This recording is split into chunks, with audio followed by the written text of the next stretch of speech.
Mantan Komisaris Ancol, Gis Khalifa, memberikan reaksi keras terhadap pernyataan pejabat Gubernur DKI Jakarta, Heru Budi Hartono, terkait kondisi sungai di Jakarta. Heru Budi Hartono sebelumnya menyatakan bahwa sungai-sungai di Jakarta menjadi kotor karena tidak terurus selama 5 tahun terakhir. Lebih ke sungai kotor gitu sih Pak, kalau katanya gitu Pak. Yang bener aja. Iya. Sungai lebih bersih. Kalau itu pun kotor 1 tahun saya mimpin, mungkin dampak 5 tahun yang lalu nggak diurus kan? Iya kan? Masa saya datang terus kotor? Waduh, enggak. Mungkin dampak 5 tahun yang lalu terlupakan diurus. Ya sekarang saya urus. Banyak masyarakat bilang lebih bersih.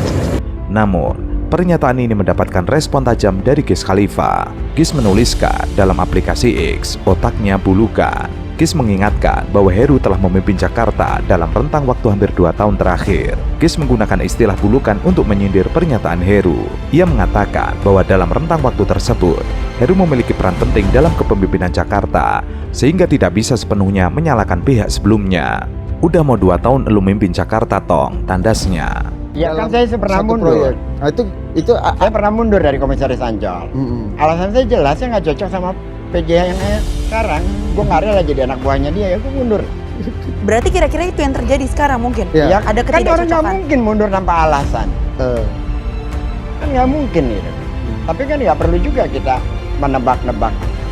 Berarti kan ada sesuatu, ada masalah. Sementara itu, mantan Gubernur DKI Jakarta Anies Baswedan merespon pernyataan Heru. Ia mengatakan, biar rakyat Jakarta yang menilai, kata Anies.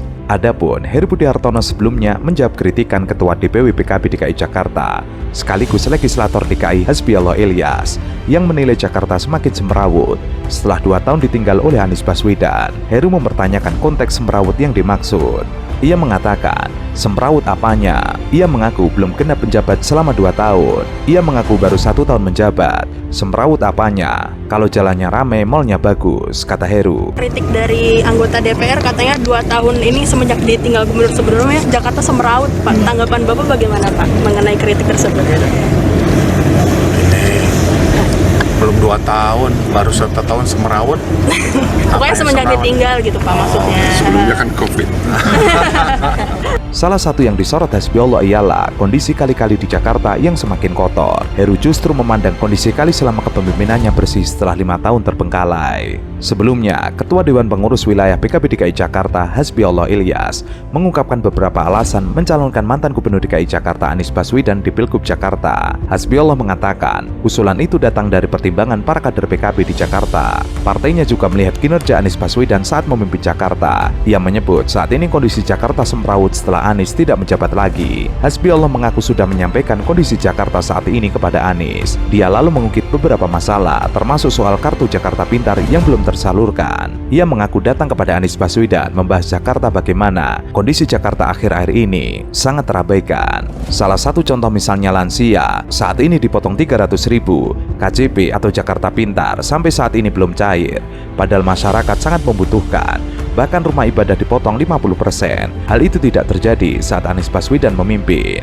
Nah, kalau kita membandingkan antara kepemimpinan Pak Anies dengan yang sekarang, saya kira kita lihat dari persepsi publik melalui survei-survei.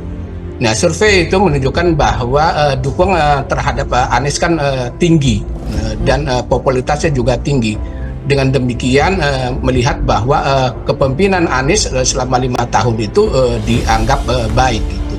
Saya mohon maaf tidak bisa langsung masuk ke dalam gitu loh. Apakah pemimpin yang sekarang ini baik atau jelek? Yang saya bisa katakan adalah persepsi publik terhadap penilaian Anies lebih baik, bagus, menunjukkan bahwa kepemimpinan Anies itu bagus selama memimpin Jakarta. Saya kira itu, Mbak. Adapun pada era Anies, ia mencanangkan naturalisasi Sungai Ciliwung. Hal itu berbeda dengan kebijakan pemerintah yang ingin menormalisasi Sungai Ciliwung. Karena itu, Heru mengatakan pemerintah Provinsi DKI Jakarta berupaya untuk mengurus sungai agar menjadi lebih bersih. Ya, jadi gini, tadi pagi jam 5 saya sudah monitor. Hari ini sudah per jam 7.15 sudah berkurang karena sudah dipakai karung sementara waktu. Antisipasinya Pak terkait dengan cuaca ekstrim kan Ya.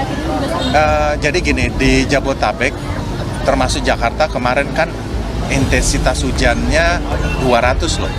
180 aja kita DKI ini kalau hujannya 4 jam sudah kewalahan. 200, jadi semuanya mohon dimaklumi, dan saya mohon maaf di Jakarta Barat kemarin juga tergenang.